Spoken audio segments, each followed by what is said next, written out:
নামতেছে। গরুলা এসেছে, দেখাই গরুলা। এবারে আমাকে দেখলে দিদি দেখে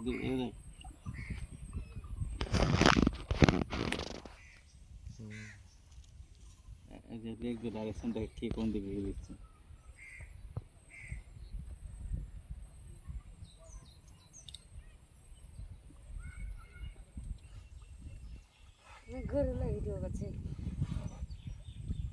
গরুলা তো উঠে উঠে যাচ্ছে,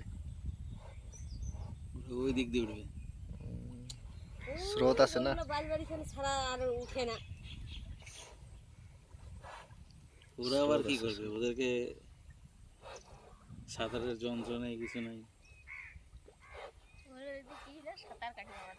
তাহলে মানুষকে এরকম করে তো হয়ে গেছে। মানুষের 12টা বেজে 14 মিনিট হয়ে যাবে।